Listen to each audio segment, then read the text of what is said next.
आज हम लोग बिहार के इलेक्शन या चुनाव के बारे में कुछ समझ लेते हैं कि क्या क्या घटनाएं हो रही हैं। सबसे पहले तो हम देखते हैं इसके इतिहास के बारे में जानते हैं। तो बिहार जो है 1912 में अलग हुआ। उस समय इस बिहार में उड़ीसा भी संलग्न था। ठीक, उस समय बंगाल से अलग हुआ। इसके उपरांत फिर आगे चल करके भारत शासन अधिनियम 1935 के द्वारा फिर से उड़ीसा और बिहार भी फिर से अलग हो गया। ठीक, उड़ीसा और बिहार भी अलग हो गया। 1920 ईस्वी में इसमें फर्स्ट बार जो है बिहार किसी भी राज्य में प्रांतीय लेफ्टिनेंट गवर्नर जनरल जो है प्रसन्ना सिन्हा बने, सत्येंद्र प्रसन्ना सिन्हा बने। इसके उपरांत फिर 2000 ईस्वी में झारखंड और बिहार अलग हो गया। बिहार और झारखंड अलग हो गया। 1952 ईस्वी में फिर से इलेक्शन हुआ, जो मैंने स्वतंत्रता प्राप्ति के बाद पहली बार भारत में जब आंदोलन हुआ तो उस समय प्रांतों में भी इलेक्शन हुआ जिसमें बिहार में भी इलेक्शन हुआ। उस समय उसमें विधानसभा में 331 कुल सीट थी, 331 कुल सीटें थी। लेकिन 2000 ईस्वी में बिहार झारखंड से अलग होने के उपरांत इसमें मात्र अभी 243 सीटें बची हुई हैं। जो 1952 ईस्वी का इलेक्शन हुआ था विधानसभा में, उसमें कांग्रेस की जीत हुई थी और उसमें सीएम बने थे श्री कृष्ण सिन्हा और उप सीएम या कहें कि उप मुख्यमंत्री अनुग्रह नारायण सिंह बने थे। वो बिहार के पहले उप मुख्यमंत्री भी कह सकते हैं हम उनको। उसके बाद कांग्रेस का ही लगभग वर्चस्व रहा है राज्य के राजनीति में या राज्य के शासन में।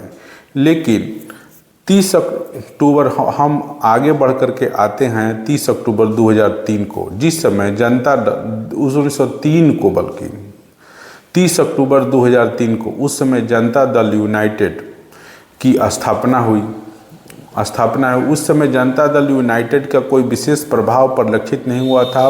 विशेष करके जनता दल यूनाइटेड की स्थापना बिहार में आरजेडी जो शासन है उसी के विरुद्ध हुआ था। और इसका मुख्य जो चीज़ थी कि आरजेडी का हमको विरोध करना है, आरजेडी को विरोध करना है।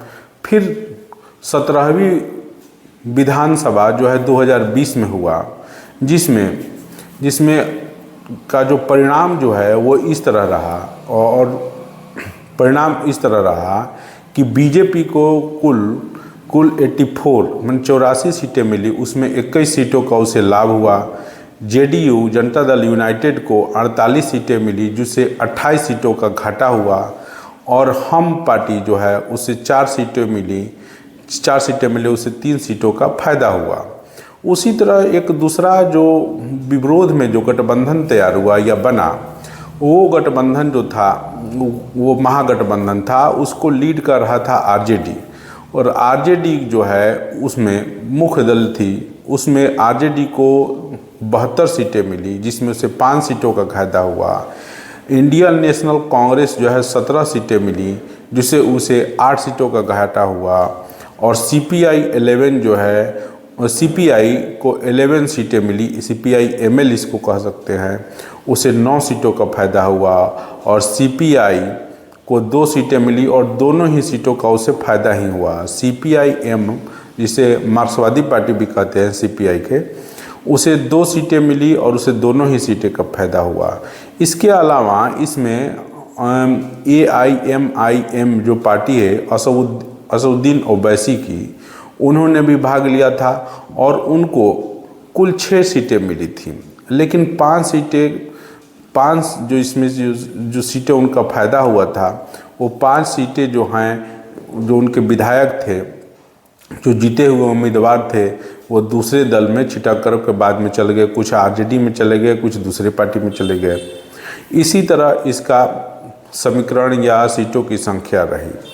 लेकिन अभी वर्तमान जो परिदृश्य है उसको देखते हुए हम लोगों को लग रहा है कि, या मेरा आकलन है इसमें, मैं अपना आकलन कर सकता हूँ कि बीजेपी को कुल 60 सीटें मिलेंगी, उम्मीद है, और 60 के आसपास ही रहेंगी। लेकिन जेडीयू को हमको उम्मीद है 20 या 20 के आसपास रहेगी। लेकिन आरजेडी के सीट के बारे में कहना थोड़ा मुश्किल हो रहा है। इसलिए मुश्किल हो रहा है कि इसमें पहली बार इनका तो उम्मीद है कि 100 के लगभग होंगी, लेकिन हमें उम्मीद है कि पहली बार, चूँकि तेजस्वी जी जो हैं इस पूरे इलेक्शन की कमान संभाले हुए हैं, और इसमें लालू जी कभी अभी नदारद दिखाई दे रहे हैं, इसलिए थोड़ा सा शंका है, और 100 सीटों के आसपास ही रहने की उम्मीद है या कुछ ज़्यादा ही जा सकता है। लेकिन इसमें एक फैक्टर उभर कर आए हैं, प्रशांत किशोर की जन स्वराज पार्टी, जिनको उम्मीद है कि ये 20 या 20 से अधिक सीटें ला सकती हैं, लेकिन अंडर कवर है, इनके बारे में कुछ उतना टिक्का टिप्पणी करना बताया संभव नहीं है, क्योंकि इनकी बातों को तो सभी सुन रहे हैं। इन्होंने जो बातें या जो भ्रष्टाचार के मुद्दे उठाए हैं, उन बातों को सभी लोग इंटरेस्ट से सुन रहे हैं और चर्चा भी हो रही है। लेकिन अब जनता को देखना है कि इन पर कितना विश्वास करते हैं। एक बात और है कि इनके द्वारा जो निकाला गया है कि सम्राट चौधरी या बीजेपी दल के या जेडीयू के अशोक चौधरी हों या जायसवाल जी हों, इसी तरह के बहुत सारे नेताओं के बारे में इनके द्वारा जो वक्तव्य दिया गया है या बताया गया है, उनके घोटालों को या उनके द्वारा जो कहने का मतलब करप्शन या अनैतिक कामों को, इसके द्वारा तो यही लगता है कि एनडीए जो है अभी जो है इनका पलड़ा कुछ कमज़ोर दिखाई दे रहा है। एनडीए का पलड़ा कुछ इसी कारण कमज़ोर हो गया है या कमज़ोर दिखाई दे रहा है। इसके अलावा ऐसे लग रहा है कि ओपन डिबेट में ये लोग कहीं भी उतने सहज महसूस नहीं कर रहे हैं, इनके नेता या अन्य कोई। ये भी एक कारण हो सकता है इन घोटालों या घटनाओं के चलते। इसके अलावे हम देखते हैं कि इन लोगों ने जो केजरीवाल बोलते हैं, सभी जो कोई भी नया आता है सामने तो ठीक है केजरीवाल के बारे में बोलते हैं, लेकिन यह भी एक उल्लेखनीय बात है कि इन्होंने बीजेपी के द्वारा भी देखा गया है कि केजरीवाल मॉडल को ही सभी जगह अपनाया जा रहा है। धीरे धीरे ये कहें या तो तेज़ी से कहें, जैसे कि फ्री में बिजली देने की व्यवस्था, फ्री में अभी महिलाओं को पैसा वैसा देने की व्यवस्था हो रही है, या अन्य तरह की जो चीज़ें हो रही हैं। तो इस आधार पर जनता में यह डिबेट भी हो रहा है या कहने का मतलब वाद विवाद भी हो रहा है कि ये लोग तो खुद ही केजरीवाल मॉडल की आलोचना करते हैं और खुद ही केजरीवाल मॉडल को अपना रहे हैं। इसके अलावा केजरीवाल मॉडल के अपनाने के अलावा इन लोगों ने केजरीवाल को किसी भी तरह सजा भी नहीं दिलवा पाए, जबकि केंद्र में या अन्य जगह इनकी ही सरकारें थी। तो ये किस आधार पर केजरीवाल की आलोचना करते हैं या केजरीवाल मॉडल को गलत ठहराते हैं, इस तरह हम देख रहे हैं कि ये जितनी भी चीज़ें हो रही हैं या जितने भी अपने आप को समझाने की जो एनडीए उम्मीदवार हैं या उनके जो कार्यकर्ता हैं, ठीक से जनता के बीच में अपने विचारों को नहीं रख पा रहे हैं, या कोई ना कोई उनकी जो कमियां हैं वो सामने सभी के परिलक्षित हो जा रही हैं, इसके द्वारा वो काटी जा रही हैं, जिसके चलते वो असहज महसूस हो रहे हैं।